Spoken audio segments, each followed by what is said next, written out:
యువకుడిని చంపి తల వేరు చేసిన వ్యక్తికి సంబంధించి ఈ కథనానికి సంబంధించి డీటెయిల్గా ఇన్ఫర్మేషన్ మాట్లాడుకునే కన్నా ముందు ఈ కథనం మిమ్మల్ని కాస్త కలవరపరచచ్చు. దీనికి సంబంధించి తగిన జాగ్రత్తలు తీసుకోవాలని ఆర్టీవీ సూచించడం జరుగుతోంది.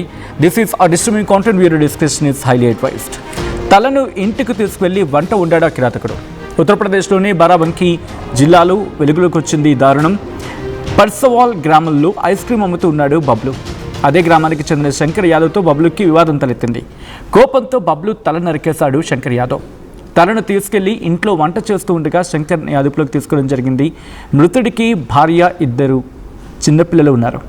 గ్రామంలో భారీ బందోబస్తు ఏర్పాటు చేయడం జరిగింది. ఘటనపై పోలీసుల దర్యాప్తు జరుగుతోంది. ఆ విజువల్స్ మీరు చూడడం జరుగుతోంది ఆర్టీవీ స్క్రీన్ మీద. ఐస్ క్రీమ్ అమ్మే యువకుడికి సంబంధించి ఒక్కసారిగా షాక్ గురయ్యారు అక్కడ వాళ్ళంతా కూడా.